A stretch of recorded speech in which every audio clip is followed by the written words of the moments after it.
Assalamu alaikum wa rahmatullahi wa barakatuh. Oh, brothers and sisters, may the peace and blessings of Allah be upon every one of us. Amen. Today, we want to learn another thing. We understand that on the day of Qiyamah, our deeds are going to be scaled. But there are deeds that are exceptional to this.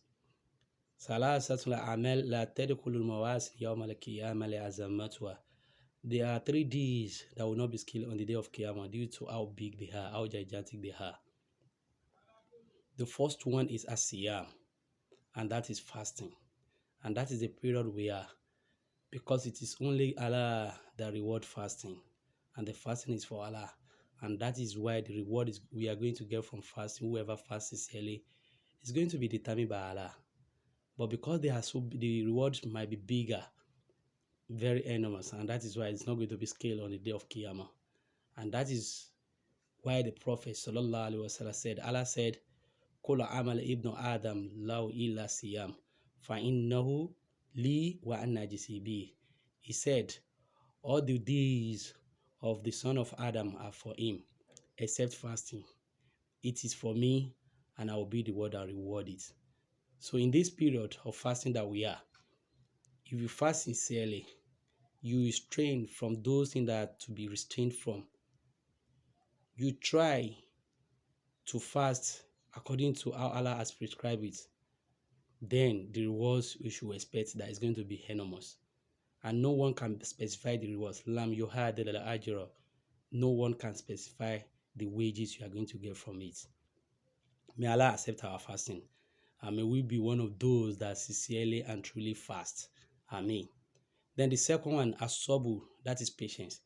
It is easier said that people should be patient, but to be patient, it is only Allah that knows those that are really patient in some situations.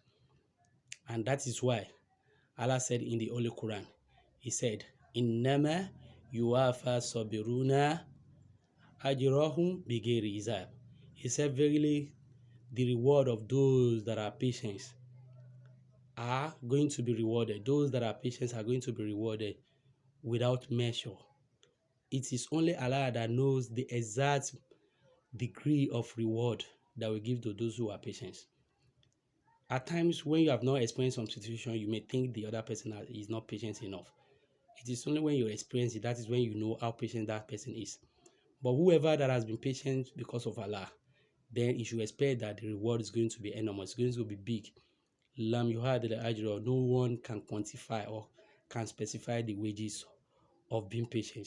Then the third, al-afu anin nas, and that is overlooking people's shortcomings. It is easier said that people should overlook people's shortcomings, but it is only when some situation occur that is when we know those that are really sincere with overlooking people's shortcomings. But if you can do it, you should be expecting that no one can specify the reward. And that is what Allah said in the Holy Quran. فَمَنْ عَافَى وَأَصْلَحَ وَمَنْ عَافَى وَأَصْلَحَ فَإِنَّهُ فَأَجْرُهُ عَلَى اللَّهِ وَمَنْ عَافَى وَأَصْلَحَ فَأَجْرُهُ عَلَى اللَّهِ. Whoever that overlooks people's shortcomings and also reconciliates, then their reward is with Allah. So lam yuhad al-ajra, no one can specifically say that this is how the reward is going to be. And that is why, because they are big, then it will not be scaled on the day of Qiyamah. It is now expected of us that since we know how big this reward can be and we cannot quantify it, then we should be able to overlook people's shortcomings. We should try to do that and also reconciliate where we can as well reconciliate. May Allah make it possible for us. Amen. Ẹ̀yin ọmọ ìyá mi alápọ̀nlé, a kíra wa pé a kú iṣẹ́ ládàá kó ń gbẹ. Ọlọ́run jẹ́ kí ẹ̀mí ó ṣìkà ká aṣọ ọ̀pọ̀lọpọ̀ láyé láàyè wa. Àmín.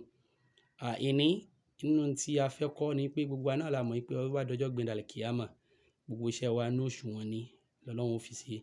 Àmọ́ àwọn mẹ́ta kan ń bẹ tí ò ní sí ní òṣùwọ̀n. Salasatul amal la tadkhulu mawazin yawmal qiyamah li azamatiha. Àwọn iṣẹ́ mẹ́ta kan ń bẹ tí ò ní wọn ní òṣùwọ̀n nítorí lọ́jọ́ gbẹ̀dàlẹ̀ Kìámà, nítorí pé bí wọ́n ṣe tóbi tó àti pé déédé ẹ̀san tí ń bẹ fún Ọlọ́run nìkan ló mọ̀. Kò sí ẹni tí ó lè ṣe òdiwọ̀n ẹ̀. Lam yuhad al-ajra, kò séyàn kan tó lè sọ wípé déédé ẹ̀san tí ń bẹ fún lélẹ̀. alákọ̀ọ́kọ́ nínú iṣẹ́ náà wọ́n ní asiyam, àwẹ̀ tá a wà nú èyí bí wọ́n bá ń gbàwẹ̀ Ramadan tó bá rí pé òun gba dáadáa ẹ̀san tí yóò ní Ọlọ́run nìkan ló mọ̀. Èèyàn kan lè sọ pé orí ládá báyìí ni ó ní fẹ́ni tí ń gbàwẹ̀. Ọlọ́run jọ ọba tó lẹ̀san dáadáa kó san wá lẹ́san. Ọlọ́run ṣe sọ fún Ànábì Muhammad sallallahu alaihi wasallam nínú ọ̀rọ̀ tí ó sọ ó ní Ọlọ́run ní kul amali ibnu adam lahu illa siyam fa innahu li wa ana ajisi bi. Ó ní gbogbo iṣẹ́ ọmọ Ànábì Adam ni ó máa jẹ́ tiẹ̀ àyàfi àwẹ̀ torí pé mi mo la àwẹ̀ mi ni mo sẹ̀sọ aláwẹ̀. Ọlọ́run ló mọ iye nǹkan ẹni tó gbàwẹ̀. Kódà bí èèyàn bá wíkì bẹ́ẹ̀ ni èèyàn bá gbẹ kò tó mọ̀ sí pé ènìyàn jẹ́ aláwẹ̀. Mélòó mélòó àwọn tí wọ́n ṣojú fírí bójú aláwẹ̀ tí wọ́n ń ṣaláwẹ̀. Àmọ́ bó bá ń gbàwẹ̀ pẹ̀lú òótọ́ pẹ̀lú ọkàn Ọlọ́run mọ̀ torí pé òun gangan ló ní àwẹ̀ òun dẹ̀ ni yóò sẹ̀san gbogbo ẹni tí ń gbàwẹ̀. Èyí tó wá dájú ni pé nínú àwẹ̀ tá a wáyé gbogbo ohun tó wá yẹ ká kóra wa níjànú ń bẹ gbogbo ohun tó yẹ ká kóra dúró ń bẹ ẹ jẹ́ ká kóra dúró ń bẹ nínú wíwò nínú gbígbọ́ nínú sísọ nínú rírìn àti nínú gbogbo ohun tá a máa jẹ nígbà tá a bá fẹ́ gbàwẹ̀ àti tá a bá fẹ́ ṣínu kó wá jẹ́ àlàálì àtàwọn tí ó dáa. Bá a bá ti lè ṣe léyìí ká gbìyànjú láti jẹ́ ká gbàwẹ̀ dáadáa ní kápá bí agbára wa ṣe mọ́ ká gbàwẹ̀ dáadáa tá a rí gbà dáadáa Ọlọ́run ni yóò san wá lẹ́san. Ọba tó lẹ̀san lọ́dọ̀ kó san wá lẹ́san dáadáa àti mi àtẹ̀yin kó san wá lẹ́san dáadáa àmín. Ẹlẹ́ẹ̀kejì ń bẹ ó ní asọ́bùr ó ní sùúrù. Mélòó mélòó gbà tá a sọ pé lágbájá ò ní sùúrù ẹni tí nǹkan ò ṣẹlẹ̀ sí rí tí wọ́n á rò pé ẹni tó ṣẹlẹ̀ sí yẹn ò ní sùúrù ó dìgbà tó bá ṣẹlẹ̀ sóhun náà kó tó mọ̀ bóyá ẹni yẹn ṣe sùúrù àbí kò ṣe sùúrù. Àmọ́ gbogbo ẹni tó bá lè ṣe sùúrù láyé pátá kó máa retí pé ẹ̀san ẹ̀ ń bẹ lọ́dọ̀ Ọlọ́run torí pé kò sẹ́ni tó lè sọ déédéé ẹ̀san tí Ọlọ́run ó fún ní sùúrù lam yuhadid ajra kò sí ẹni tó lè sọ pé òdùn ẹ̀san tí Ọlọ́run ó fún ní sùúrù lélẹ̀. Àmọ́ gbogbo ẹni tó bá lè ṣe sùúrù ó ń dẹ̀san lọ́dọ̀ Ọlọ́run torí pé Ọlọ́run sọ fún wa nínú Al-Qur'an ní innama yuwaffa sabiruna ajrahum bighairi hisab.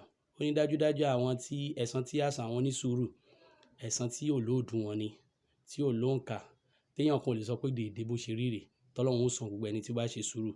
Ẹni tí nǹkan bá ṣẹlẹ̀ síṣẹ́ òun ni ó mọ déédéé sùúrù tó ṣe torí pé wọ́n ní Haúsá ní ṣó ṣe ẹ́ rí ẹni tí nǹkan ò bá ṣe rí ó kàn lè sọ fún èèyàn pé kò ṣe sùúrù àbí sùúrù yẹn ò tó àmọ́ dìgbà tí nǹkan yẹn bá ṣorú ẹni bẹ́ẹ̀ ni ó mọ bó ṣe sùúrù. Gbogbo ẹ̀yin onísùúrù pátá tẹ̀ mú pé ṣe sùúrù nítorí tọ́lọ́run tà nábì ẹ máa retí ẹ̀san ńlá lọ́dọ̀ Ọlọ́run.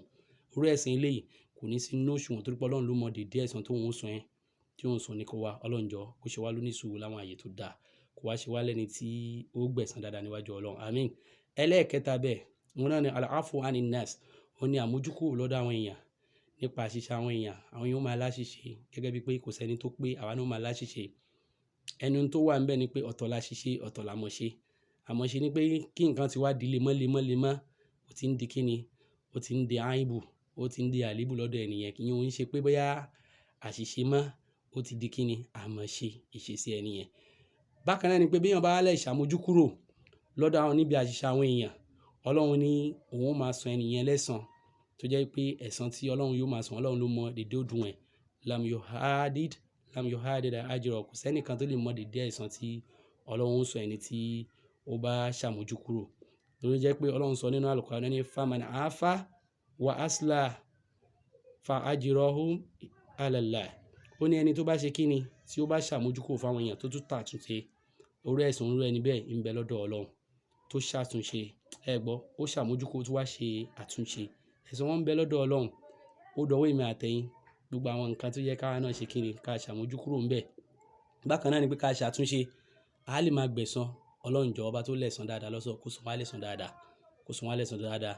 Ìwọ náà máa wà torí pé bóyá ọ̀rọ̀ ẹ̀san wọn ti ní kán ṣàmójúkúrò kó jẹ́ pé kó wá máa tẹpẹlẹ mọ́ ní tí òun ṣe tó dáa tó bá ń tẹpẹlẹ mọ́ tó bá tó stage kan ìyẹn òun ṣàṣìṣe mọ́ wàláì kì í ṣàṣìṣe ó ti wá di pé kíni ó ti wá di pé mo mọ̀ ń ṣe ni Ọlọ́run jọ kó ṣọ́ wa ń bẹ̀ kó ṣàánú ẹnì kankan ìta gbọ́lé ni Ọlọ́run má ṣe lágbọ̀mọ́ kọ́lọ́run gbàdúrà ẹnì kankan wa kó bí àbùkátà gbogbo ẹni tí ń rawọ́ ẹ̀bẹ̀ síwájú Ọlọ́run lórí nǹkan kan sí kó wọlé oṣù àlùbáríkà táwa yìí kọ́lọ́run jọ kó fi lé wa lọ́wọ́ kó ṣàánú ẹnì kankan wa káwọn ọmọ ó jẹ́ èèyàn káwa náà ó jẹ́ èèyàn kó gbàdúrà ẹnì kankan wa iṣẹ́ ẹnì kankan Ọlọ́run fa àlùbáríkà sí ìdùnnú wa Ọlọ́run má sọ di ìbànújẹ́ gbogbo tí wọ́n ń jogun nígbèsí ayé wa Ọlọ́run bá a ṣe àgbéga tó ti ṣe fún kó wá Ọlọ́run jọ má rẹ̀ wá lẹ̀ láéláé gbogbo ẹni tí ń wojú Ọlọ́run fọ́mọ bá fún ọlọ́mọ ọ̀dùnnú kó wá gbàdúrà ẹnì kankan wa Ramadan tọdún yìí má ṣe láṣẹ mọ́ fún wa. Salamu alaikum wa rahmatullahi wa barakatuh. Ramadan Kareem.